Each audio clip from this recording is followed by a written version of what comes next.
Je lis la parole du Seigneur dans le livre de Genèse, de la Genèse chapitre 11, verset 31. Il est écrit, je suis dans la version français courant, je lis la parole du Seigneur dans le livre de la Genèse chapitre 11, verset 31. Je ne vous entends pas. Merci.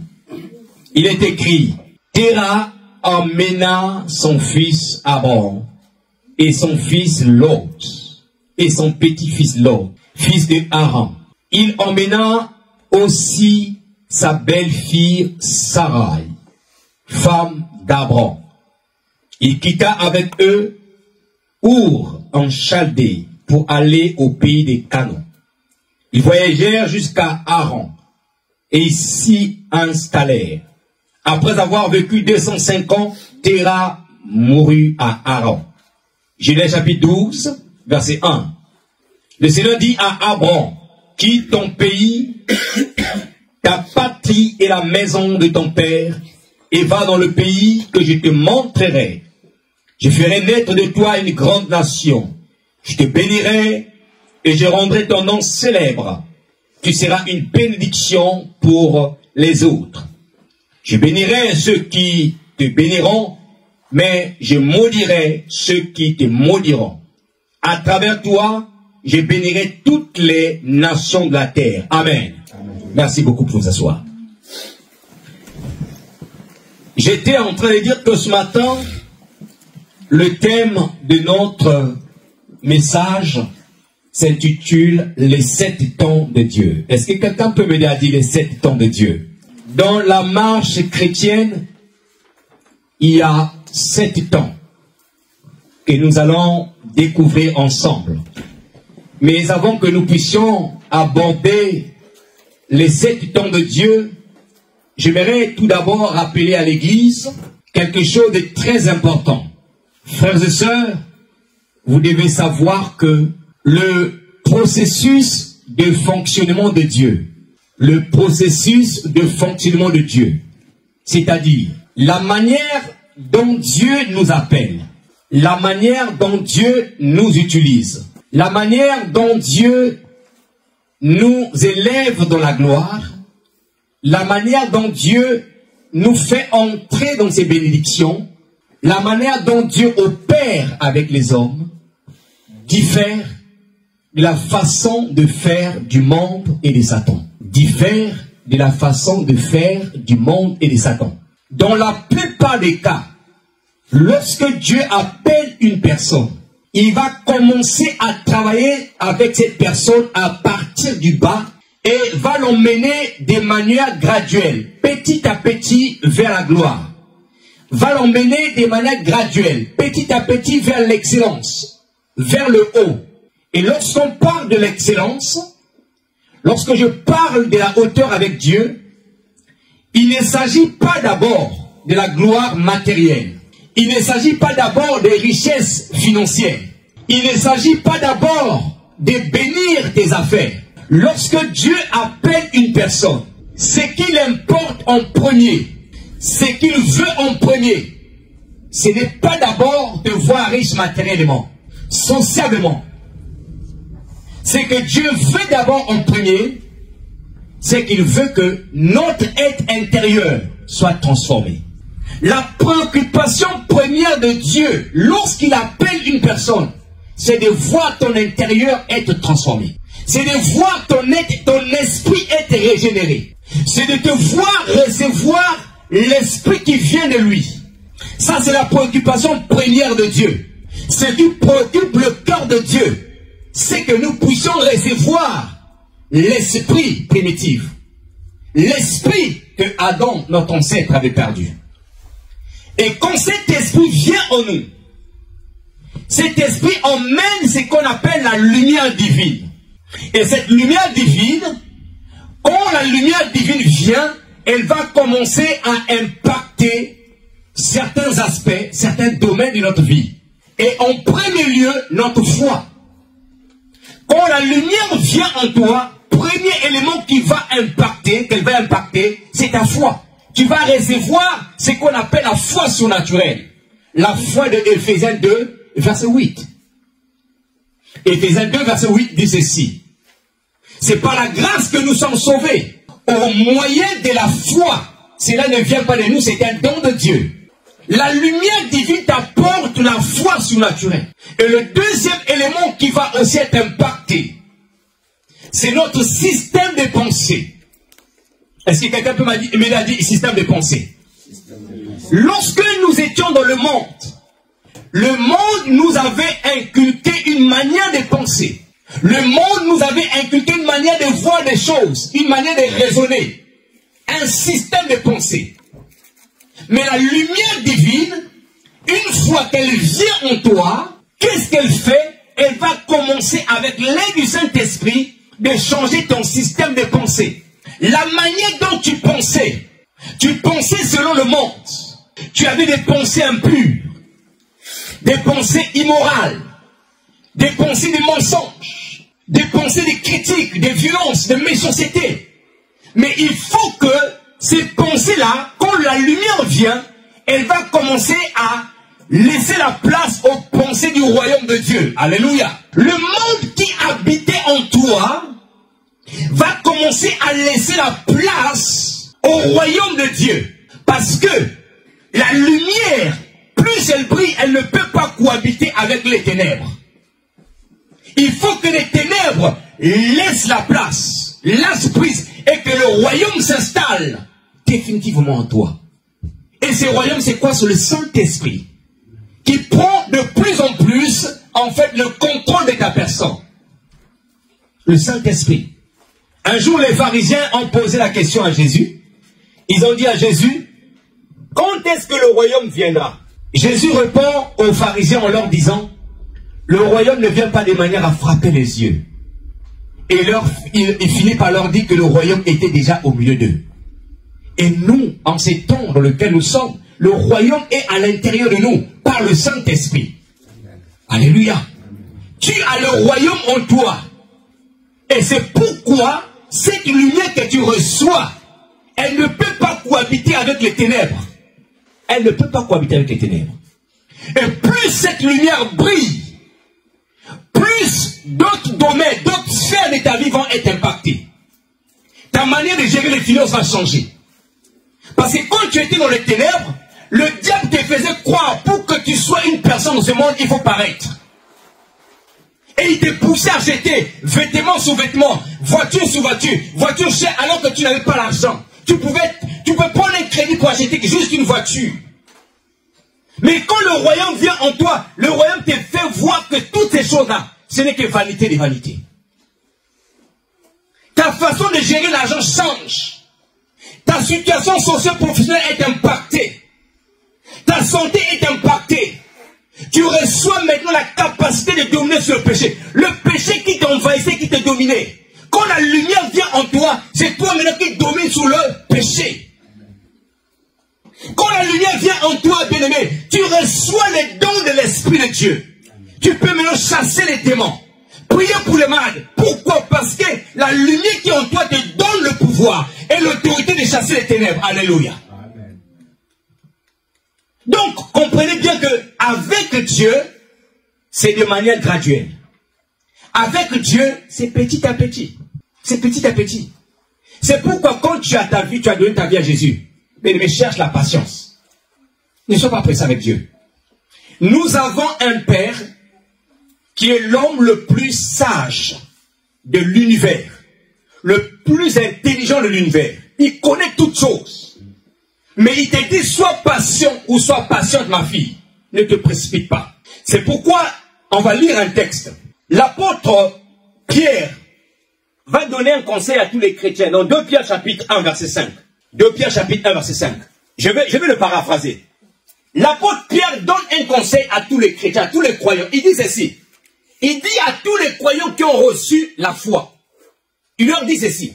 Faites tous vos efforts pour joindre à votre foi la connaissance. À la connaissance, il dit la piété. À la piété, il dit la patience. Donc parmi les éléments que tu dois joindre à ta foi, quand tu as reçu la foi de Dieu, il y a la patience. Il faut être patient dans la vie. Il faut être patient. Continue à prier, ça ne vient pas. Laisse-moi te dire ceci. avec Dieu, Dieu fonctionne selon les temps ou selon les saisons. Peut-être que ce n'est pas encore le temps de Dieu pour ce que tu es en train de chercher. Peut-être que ce n'est pas la saison de Dieu. Toi, reste focus, crains Dieu et continue à marcher avec le Seigneur. Alléluia. Mais le diable ne fonctionne pas ainsi. Le diable ne fonctionne pas ainsi. Le diable, quand tu pactises avec lui, il t'élève aussitôt. Mais ta finalité, c'est le séjour de mort. Il t'élève. Mais ta fin sera le séjour de mort et l'enfer. Mais Dieu, il te prend en bas. Il t'emmène petit à petit vers l'élévation. Et cette élévation ne s'arrête pas sur la terre. Et tu vas même bénéficier de ce qu'on appelle la béatitude, la vie éternelle. Donc l'élévation de Dieu, il te prend du bas jusque dans l'éternité. Il t'a élevé dans la gloire. Mais Satan, il t'élève sur la terre. Mais après, tu connais le séjour de mort, tu vas en enfer. C'est pourquoi j'étais en train de dire, le fonctionnement de Dieu, le processus de fonctionnement de Dieu diffère de ceux du monde. Ne sois pas complexé de voir ton ami qui est en train de réussir parce que tu ne sais pas sur quoi il se tient. Ne sois pas complexé. Dis simplement que bénis le Seigneur et dis que mon tour viendra un jour. Alléluia. Bien-aimés, ne soyons pas pressés. Sinon tu vas aller frapper à la mauvaise porte. Et lorsque tu frappes à la mauvaise porte, tu ne sais pas qui est de l'autre côté. La Bible dit ceci, Salomon qui était très sage, Salomon qui était un homme très riche, il avait tout goûté sur la terre. Il avait à peu près 700 femmes et 300 concubines. Et à la fin de sa vie, il a dit ceci, à part de vanité, Salomon a dit, une voie pareille, juste droite, à un homme, mais son issue c'est la voie de la mort. Tu peux voir pourquoi il le dit, parce qu'il a connu des femmes belles.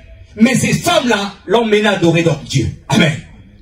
Tu peux courir en cherchant tel projet, mais ces projets vont t'emmener loin de Dieu. C'est pourquoi, en Christ, nous devons être patients. Aide-moi à dire à ton voisin, sois patient. Sois patient, bien-aimé. Ne sois pas pressé. Pourquoi tu veux courir? Pourquoi tu veux obtenir cette chose-là assez rapidement? Parfois même, on veut l'obtenir en violant la loi de Dieu. On oublie même que nous sommes enfants de Dieu. On veut violer les principes. On veut l'obtenir. Pourquoi? Sois patient. Dieu commence et lève graduellement. Il élève graduellement. Il a pris David qui était berger des boucs et des brebis. Il sentait l'odeur des boucs et des brebis. De manière graduelle, il a emmené David au palais royal. Jésus, qui est Dieu en forme humaine, Dieu a formé un corps où il devait parler aux hommes. Mais le jour de la naissance de Jésus, Dieu, le Seigneur a permis, l'Éternel a permis que toutes les hôpitaux, qu'il n'y ait plus de place, les hôtels, qu'il n'y ait plus de place, afin que son enfant naisse au milieu des boucs et des brebis. Il a permis cela. Pourquoi lui qui est Dieu, pourquoi il n'est-il pas né dans le palais royal? Dieu commence toujours avec quelqu'un en bas et il l'emmène en haut. Dieu ne commencera pas avec toi en haut. Goshen, je suis venu t'annoncer. Dieu commence avec nous en bas et il nous emmène petit à petit vers le haut. Alléluia. C'est une question de foi. Tu veux tout de suite voir le fruit de tes affaires. Tout de suite voir le fruit de ton travail. Tu veux tout de suite la promotion. Non. Dieu emmène petit à petit. Dieu emmène petit à petit. Et c'est pourquoi ce matin, on va découvrir ensemble, bien aimés, les 7 temps de Dieu. Les 7 temps par lesquels tout le monde passe. Et le premier temps de Dieu, puisque nous courons derrière le temps, le premier temps de Dieu, c'est le temps de l'ignorance. Le temps de l'ignorance. Tout enfant de Dieu passe par le temps de l'ignorance. Qui que vous soyez, quelle que soit l'onction, quelle que soit la destinée qui est sur votre vie, quel que soit l'étoile qui est sur votre vie, vous passerez par le temps de l'ignorance. Le temps de l'ignorance. On passe tous par ce stade-là. Avant de connaître le Christ, nous étions tous ces ignorants. Quand tu étais païen, tu ne connaissais pas Dieu. Tu étais ignorant. C'est la raison pour laquelle Dieu t'a appelé.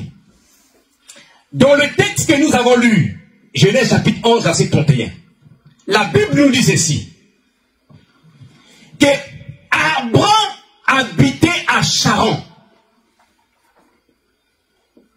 c'est son père qui avait quitté Our en Chaldée, dans le but et l'objectif d'aller vers Canaan. Mais son père fait station à Haran, Sharon. Et c'est là que Abraham habitait. 205 ans plus tard, son père va partir. Abraham est à Haran, il est à Sharon. Il est à Sharon. Abraham ne connaît pas l'Éternel. Abraham connaît le Dieu de son pays. Il était dans l'ignorance dans les affaires de Dieu. L'ignorance de qui était l'Éternel. L'ignorance. Mais lorsque Dieu vient appeler Abraham, il dit à Abraham, c'est quoi? Il dit à Abraham, quitte ton pays. Le pays, c'est quoi? Le pays symbolise l'espace géographique. Il dit ta patrie. La patrie symbolise quoi? Les traditions, les rituels de la famille, les coutumes, la culture. Troisièmement, il dit la maison de ton père. Oh, l'apôtre Pierre nous dit que nous avons été délivrés de la vaine manière de vivre que nous avons hérité de nos pères. La maison du père symbolise les comportements, les attitudes, les habitudes. Tu as vu ton père faire, tu rentres dans le mariage, tu vas répondre ce que ton père a fait. Pourquoi? Ce sont des comportements. Et Dieu vient dire à Abraham, quitte ton pays, quitte ta patrie, quitte ta maison de ton père. Il connaissait le Dieu de sa patrie. Il connaissait les traditions de sa patrie. Mais Dieu avait un autre plan pour Abraham. Dieu avait un projet de grande envergure pour Abraham. Mais pour qu'Abraham rentre dans le projet de Dieu, il devrait quitter les stades de l'ignorance. Dis avec moi l'ignorance. Quitte l'ignorance. Pourquoi? Parce qu'il n'y a pas d'élévation de la gloire pour les ignorants. Vous savez ça? Il n'y a pas d'élévation. Il n'y a pas d'excellence pour les ignorants. Même dans la société dans laquelle nous sommes, les ignorants ne gouvernent pas. Avez-vous déjà vu un ignorant gouverner? La plupart des gens qui gouvernent, ce sont ceux-là qui ont la connaissance. Hein? Osée 4, verset 6 dit quoi? Mon peuple périt.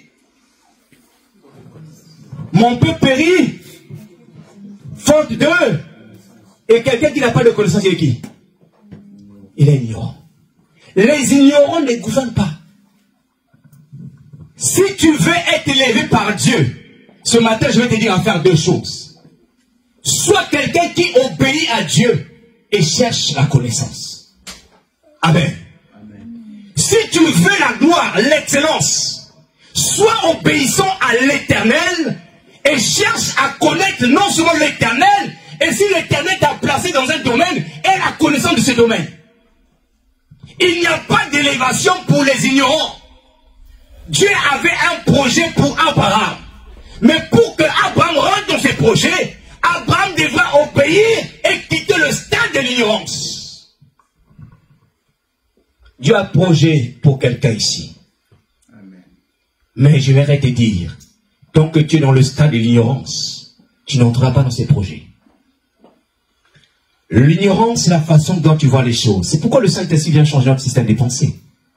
Quand tu regardes les choses, tel qu'un religieux, il y a des choses que tu n'atteindras pas. Quand tu raisonnes certaines portes ou certaines compréhensions, certains enseignements que le Saint-Esprit te donne, il y a des portes que tu n'entreras pas. Développe la connaissance pour quitter, bien-aimé, pour entrer dans ta bénédiction. Vous savez qu'il y a beaucoup de chrétiens aujourd'hui qui souffrent, malgré qu'ils sont chrétiens, à cause de l'ignorance. Vous savez ça? Beaucoup de chrétiens souffrent à cause de l'ignorance. Ils n'ont pas la connaissance de leur nouvelle identité en Christ. Ils n'ont pas la connaissance de la portée de ce que Christ a accompli à la croix. Jésus a payé le prix de ton péché, le prix de ta souffrance à la croix. Quand tu n'as pas connaissance de ça, on va te manipuler, le diable va te manipuler. Mais quand tu as connaissance, quand il vient, tu répètes les mêmes choses. Je suis sauvé, je suis racheté. J'ai été racheté par Jésus. Le sang m'a racheté. Mais quand tu ne connais pas ces choses, il va te manipuler. Beaucoup de chrétiens souffrent, beaucoup d'enfants souffrent à cause de l'ignorance. Un homme sage a dit, l'ignorance est un danger que tout homme doit éviter. L'ignorance est un danger que tout homme doit éviter. Évite l'ignorance dans les champs de Dieu. Évite l'ignorance dans le domaine dans lequel tu travailles. Évite l'ignorance. Paye le prix de la connaissance. Paye le prix de la connaissance. Dans Romains chapitre 12, verset 2, l'apôtre Paul dit ceci. Romains 12, verset 2. Il est écrit, ne vous conformez pas au siècle présent, mais soyez transformés par le renouvellement de l'intelligence, afin que vous discerniez ce qui est bon, ce qui est agréable et ce qui est parfait pour Dieu. Paul dit, ne vous conformez pas au siècle présent. Pourquoi il dit le siècle présent? Parce que le siècle présent, c'est quoi? Le siècle présent, c'est le manger. Le siècle présent, c'est le boire. Le siècle présent, c'est les fêtes. Le siècle présent aime la science et la technologie plus que Dieu. Le siècle présent paie le prix pour connaître la science et la technologie, mais il ne paye pas le prix pour connaître Dieu. Le siècle présent a mis Dieu derrière. Le siècle présent, c'est l'ignorant dans les choses de Dieu. Mais pour toi et pour moi, le Seigneur est en train de dire ceci. Laisse-toi transformer par le renouvellement de l'intelligence. Le Seigneur est en train de dire ceci. Quitte l'ignorance. Laisse que le Saint-Esprit t'enseigne pour que tu sois transformé à l'intérieur de toi. Et lorsque tu seras transformé, tu sauras discerner ce qui est bon, agréable et parfait pour l'Éternel. Et pour le Dieu que tu sais. Ne vous conformez pas au siècle présent. Le siècle présent aime la nourriture, aime les fêtes, aime le bling-bling. Le siècle présent refuse de connaître le Dieu qui a créé ce monde. Nous ne devons pas nous conformer à ce siècle, mais nous devons être transformés. Nous devons refuser l'ignorance. Nous devons dire non, je ne suis pas le produit, je ne sais pas, un accident de la nature. J'ai été créé par un Dieu, je dois connaître ce Dieu-là. Quittons le stade de l'ignorance. Si nous voulons rentrer dans Canaan, Canaan c'est la terre promise. Canaan c'est la vie abondante. Canaan c'est la gloire. Canaan c'est là où coule le lait et le miel. Mais est-ce que tu veux rentrer à Canaan? Est-ce que ce matin il y a quelqu'un qui veut rentrer à Canaan? Si tu veux rentrer à Canaan ce matin, quitte le stade de l'ignorance. Quitte le stade de bébé spirituel. Cherche à grandir dans les champs de Dieu. Tu vas rentrer dans la terre promise. N'est-il pas écrit dans la parole de Dieu, aussi longtemps que l'héritier demeure un enfant, il ne diffère en rien d'un esclave. Aussi longtemps que l'héritier est un esclave, est un enfant, il ne diffère en rien d'un esclave. C'est-à-dire que tu peux être un enfant de Dieu. Dieu a réservé des grandes bénédictions pour toi. Mais aussi longtemps que tu es un enfant. Parce que l'enfant est souvent dans l'ignorance. Aussi longtemps que tu es dans ce stade-là, tu ne diffères en rien d'un esclave. C'est-à-dire qu'à tout moment, quelqu'un à qui on avait légué tes biens, pour les gérer pendant un temps, il peut l'accaparer. Parce que tu es un enfant. C'est pourquoi nous devons grandir. Dis à ton voisin, grandis. Alléluia. Amen. Le deuxième temps de Dieu, c'est le temps de l'appel ou le temps de l'alliance. Le temps de l'appel ou le temps de l'alliance. Éphésiens chapitre 2, verset 12. Éphésiens 2, 12 à 14. Je vais le lire. La Bible dit ceci. Souvenez-vous que vous étiez en ces temps-là sans Christ, privés du droit de cité en Israël, étrangers aux alliances de la promesse, sans espérance et sans Dieu. Mais maintenant, en Jésus-Christ, vous étiez jadis éloignés, vous avez été rapprochés par le sang de Christ. Oui. Paul est en train de nous dire ici que avant que tu connaisses le Christ, avant que nous donnions notre vie à Jésus, nous étions des ignorants. nous étions dans les ténèbres. Nous étions privés du droit de cité en Israël. Nous étions étrangers aux alliances de la promesse. Nous marchons dans ce monde sans Dieu. Mais maintenant, nous avons été jadis rapprochés par le sang de Christ. Le deuxième temps de Dieu, après l'ignorance, c'est l'appel de Dieu. Mais comment est-ce que Dieu t'a appelé? Comment est-ce que Dieu t'a rapproché de lui? Mais à cause du sacrifice de Christ à la croix. Donc, Jésus est mort à la croix pour te rapprocher de Dieu. Jésus est mort à la croix pour te faire quitter de l'ignorance, te faire quitter les ténèbres, et afin que tu sois proche de Dieu. Afin que tu sois proche de Dieu. Et lorsque Dieu te rapproche de lui, ta responsabilité, la responsabilité qui nous incombe, c'est de demeurer proche de lui et de ne plus retourner dans les ténèbres. Alléluia. Quand Dieu t'a fait grâce en offrant son Fils à la croix pour que tu sois rapproché de lui, pour que tu reçoives sa lumière, parce que lorsque tu es proche de Dieu, tu reçois la lumière de Dieu. Mais quand tu reçois la lumière, veille à ce que tu ne retournes plus dans les ténèbres. Parce qu'il y a des choses qui sont dans les ténèbres, que tu as échappé dans les ténèbres. Lorsqu'ils te verront revenir, ils vont se saisir de toi et ils ne vont jamais te lâcher. C'est pourquoi vous allez voir qu'il y a beaucoup de gens, lorsqu'ils sont délivrés, quand ils retombent dans les mêmes choses, les esprits reviennent plus forts. Leur délivrance devient beaucoup plus compliquée. D'ailleurs, la Bible dit même, non? Lorsqu'un esprit quitte un corps, il va dans les lieux arides, cherchant où trouver du repos. Et quand tu ne trouves pas du repos, ils cherchent à revenir. Ils ne reviennent pas seuls, ils reviennent avec cet autre esprit. Le cas devient plus pire. C'est pourquoi notre responsabilité à nous, frères et sœurs, lorsque Dieu t'a appelé, comment reconnaître que Dieu t'a appelé? C'est le fait que tu es devenu enfant de Dieu. Quand tu es un enfant de Dieu, sache-le que Dieu t'a appelé. Et il me semble l'avoir déjà dit ici. On n'est pas appelé par Dieu lorsqu'on devient pasteur. Non. On est appelé par Dieu lorsqu'on devient enfant de Dieu. Et si un jour, tu as compris que moi je dois suivre Jésus, tu es devenu enfant de Dieu, sache-le que Dieu t'a appelé. Mais quitte à toi maintenant de veiller de telle sorte que tu ne retournes plus dans le monde. Tu ne retournes plus dans la vie que tu menais avant. Fais de tout ton mieux possible de toujours se rapprocher de Dieu.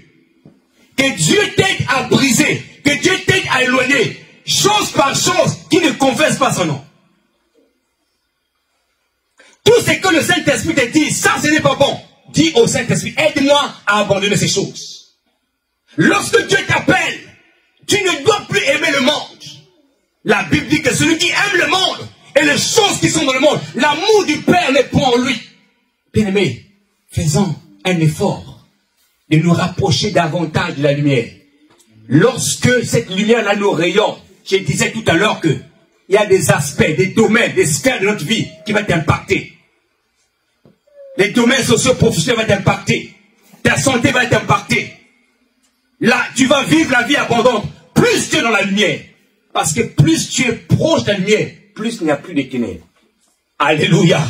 Le troisième temps de Dieu, on va terminer par là. Le troisième temps de Dieu, c'est le temps de l'épreuve. Le temps de l'épreuve. Les temps de l'épreuve sont souvent compliqués. Je veux dire à quelqu'un, c'est pas parce que tu es appelé par Dieu que tu ne seras pas éprouvé. Non, bien au contraire même. Lorsqu'on est appelé par Dieu, n'oublie pas qu'il y aura des épreuves. Les épreuves, c'est comme les examens d'école. Pour voir si tu as compris une leçon. Pour voir ton niveau d'attachement et de foi. Il y a des gens qui confessent leur bouche, j'aime Dieu, j'aime Dieu. J'aime Dieu. Et lorsqu'il y a un combat qui s'élève, ces gens-là abandonnent. Lorsqu'il y a moins de galères, les gens abandonnent. J'aime Dieu, j'aime Dieu. Lorsque la femme ne vient pas, le mari n'abandonne pas, on tombe de l'impudicité. Alléluia. Amen. Nous passerons tous, enfants de Dieu, par les épreuves. Dieu va tester ta foi. Pour te montrer tes faiblesses. Et pour voir aussi si tu es attaché à lui véritablement. Nous passerons toujours par les épreuves. 2 Pierre chapitre 1, verset 3 à 9. 2 Pierre. Et là, je vais demander à quelqu'un de le lire, puisque nous sommes en train d'atterrir à cause du temps. Si Rémi peut nous faire la lecture. 2 Pierre, chapitre 1, verset 3 à 9. On passera tous par les épreuves de Dieu. Dieu nous testera. La Bible dit dans Genèse, chapitre 16, Abraham est passé par l'épreuve. Quand vous lisez Genèse, chapitre 15, verset 4, l'Éternel vient visiter Abraham. Attends, tu vas lire après. L'Éternel visite Abraham. Abraham se plaint en disant, mais Seigneur, je suis en train de m'aller vers la vieillesse. Je suis en train de finir ma vie, mais je n'ai pas d'héritier. Abraham avait dans sa maison un homme qui s'appelait Élézer. C'était le plus âgé de sa maison. Et Abraham se disait que peut-être c'est Élézer qui sera mon héritier.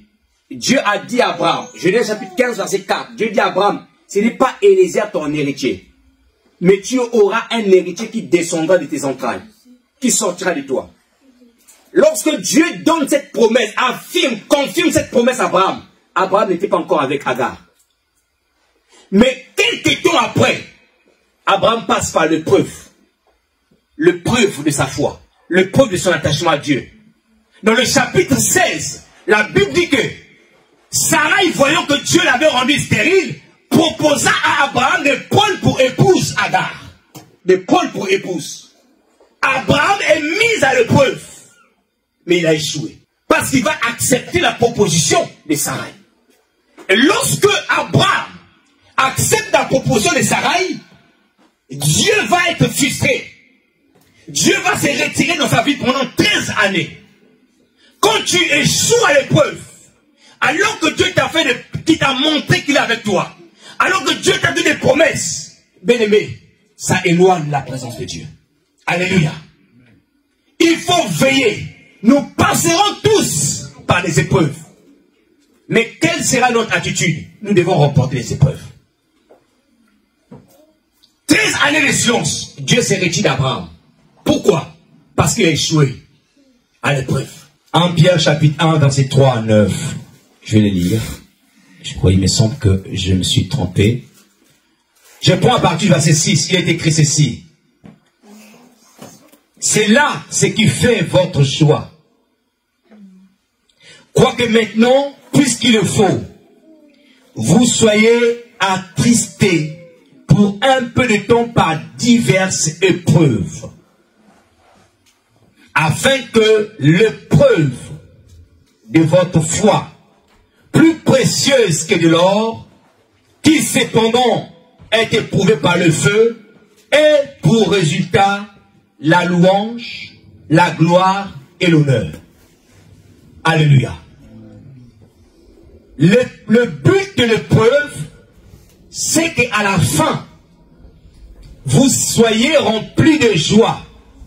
C'est qu'à la fin, vous puissiez louer le Seigneur. C'est qu'à la fin, vous puissiez célébrer.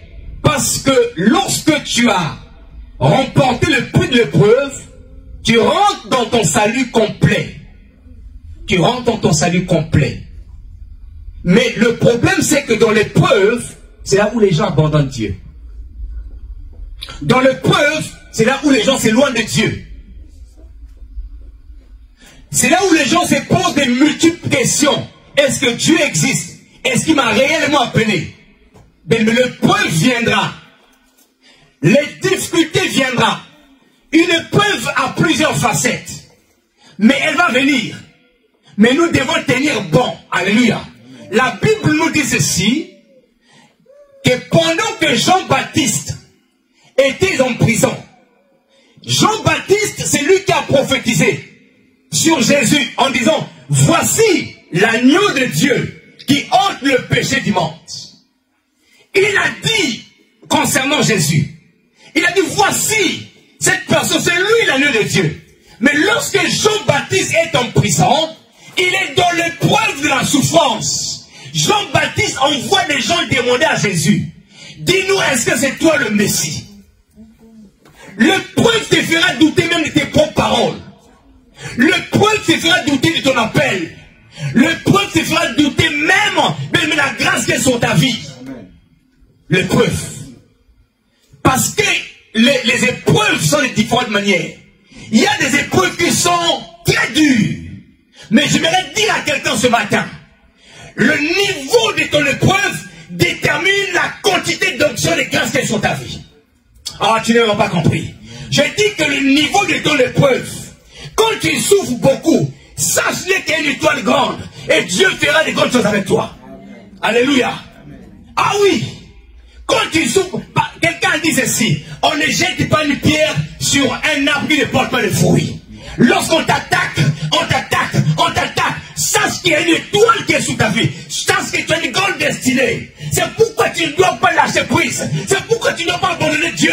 C'est pourquoi tu ne dois pas reculer. Mais tu dois t'accrocher davantage pour entrer dans ta destinée. Alléluia. Et j'annonce ce matin, tu vas entrer dans ta destinée. Que Dieu te donne la force de supporter les épreuves au nom de Jésus. Alléluia. Supporte les épreuves. Je ne comprends rien. Pourquoi, Seigneur? Pourquoi je souffre tant? Bien-aimé dans le Seigneur, ton étoile brille tellement. Ton étoile brille tellement. Ils ont certainement détecté qu'il y a une destinée ici glorieuse. Et ils cherchent à t'attaquer. Ils cherchent à éteindre cette étoile. Mais ne commets pas l'erreur d'ouvrir les portes. Amen. Ne commets pas l'erreur de murmurer. Loue Dieu. Élève Dieu, bénis Dieu, attache-toi à Dieu, serre la ceinture, marche avec lui, marche avec lui, marche avec lui. Remporte la victoire sur l'épreuve. Vous savez, les commentateurs de la Bible disent ceci. La plupart des souffrances de David, les grandes parties des souffrances de la vie de David, est venue ou s'est manifestée dans sa vie lorsqu'il a échoué à l'épreuve avec Bathsheba. Qui connaît Bathsheba ici? Bathsheba, qui connaît? Bon, je vais l'expliquer rapidement. David avait un soldat qui s'appelait Uri. Uri. C'était un Éthien. Il est soldat de David.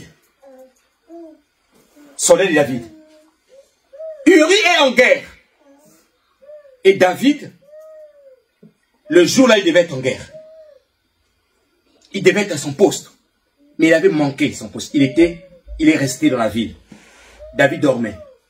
Et lorsque David se lève, il voit Bathsheba, la femme d'Uri. Il le fait venir chez lui. Il demande à qui appartient cette femme. Il le fait venir en lui. Chez lui à la maison. Il copule avec Bathsheba. Bathsheba tombe enceinte. Lorsque Bathsheba informe à David le roi, je suis enceinte de toi. David va arranger les choses. Il fait venir Uri. Il dit à Uri, va dans ta maison, va dormir dans ta maison. Mais il y avait en Israël des principes spirituels. C'est que lorsque tu es en guerre, tu ne pouvais pas toucher les femmes. Et Uri sait que je suis en guerre. Je suis juste là pour quelques jours. Si je touche, je peux être souillé. Et quand je suis souillé, je suis susceptible d'être touché à la guerre. Susceptible de tomber. Il va respecter ce principe. Et lorsque David sait que Uri, il n'est pas rentré en guerre, qu'est-ce que David va faire? Il envoie une lettre à Joab, le général d'armée. Il dit, mets-moi Uri en face de la bataille. Et permet que les armes ennemies tombent sur lui. Et c'est comme ça que Uri part, retourne en guerre. Uri tombe. Uri meurt. Et David reprend Bathsheba comme étant son épouse. Et Dieu envoie le prophète auprès de David, Gad, pour aller dire à David, il commence par une énigme. Voici un homme qui a fait ça, qui avait des moutons. L'autre avait plusieurs moutons, mais il a pris le mouton de celui qui avait. David se met en colère. Et Gad finit par dire à David, c'est Nathan, tu vas dire à David, c'est toi. Voilà ce que tu as fait. Et les malheurs, plusieurs malheurs qui sont venus dans la vie de David a commencé là. Même sa famille fut disloquée à cause de ce péché qu'il avait fait. Oh, malgré le fait que Dieu l'avait accordé la grâce, parce qu'en Israël, quand tu commettais l'adultère, tu étais susceptible de mourir. Dieu l'accorde la grâce de vivre, mais il y a des malheurs qui tombent dans sa vie. La famille de David se divise. Il y a son premier fils qui va commettre l'inceste avec sa sœur. Beaucoup de choses commencent à arriver. David a échoué l'épreuve. Tu m'arrêtes de dire ce matin, n'échoue pas l'épreuve. Alléluia. N'échoue pas l'épreuve. Lorsque tu es face à une épreuve, accroche-toi à Dieu. Dis Seigneur, aide-moi. Aide-moi, je ne veux pas t'abandonner. Aide-moi, je ne vais pas ouvrir les portes. Aide-moi, aide-moi, aide-moi. Quand tu remportes ta victoire, tu rajoutes une étoile sur ta vie. Alléluia. Tes amis te proposeront des choses qui ne confessent, qui ne glorifient pas Dieu. Tes amis te diront de prendre le chemin tortueux, ténébreux, pour avoir de l'argent, pour être élevé dans ce monde. Refuse ces choses. Ce sont des épreuves. Refuse ces choses. Tes amis te diront, prends un tel, prends ceci, sors avec un tel. Ce sont des propositions du monde. Refuse ces choses. Quand l'Éternel, que Dieu vous bénisse. Amen. Que Dieu vous bénisse. Amen. Alléluia. Amen. On va se mettre debout, on va prier.